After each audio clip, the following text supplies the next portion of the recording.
Plusieurs policiers blessés, des dizaines de vitrines brisées, tel est le bilan des incidents qui ont eu lieu hier après-midi dans le quartier des Grands Magasins à Paris, près de la gare Saint-Lazare. Ces dégâts sont l'œuvre d'un groupe de jeunes gens qui se réclament des brigades autonomes révolutionnaires. Devant de tels actes de vandalisme perpétrés en plein après-midi au milieu de la foule à Paris, on est tenté de dire qu'il s'agit là simplement d'actes isolés de voyous. Mais c'est peut-être aussi un véritable phénomène de société. Ils étaient une trentaine, garçons et filles, armés de barres de fer et de cocktails Molotov, vêtus de blousons noirs, casqués, le visage dissimulé par des foulards ou des cagoules. Ils ont cassé les vitrines, des pare-brises et provoqué un début d'incendie dans le hall d'un cinéma, devant les passants et les commerçants médusés par ces actes de vandalisme.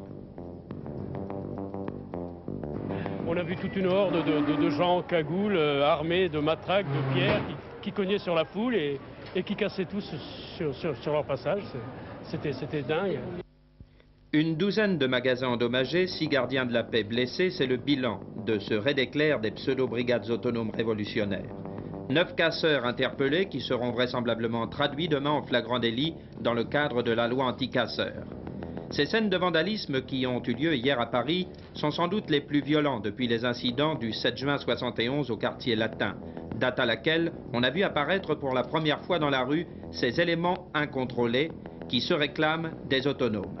Parmi eux, plusieurs tendances, violents et non violents, mais un même objectif.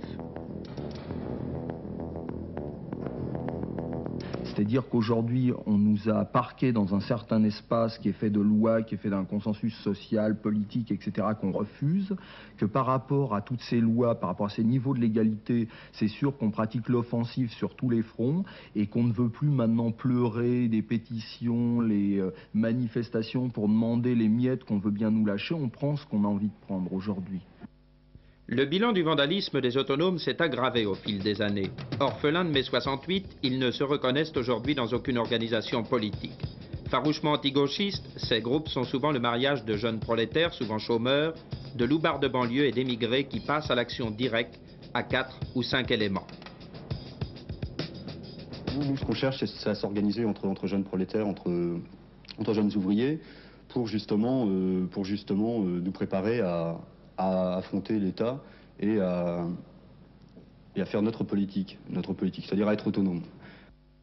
Marginaux, laissés pour compte, les autonomes refusent le système établi. Ils luttent, disent-ils, contre le pouvoir et la hausse des prix, un peu violemment, sans doute.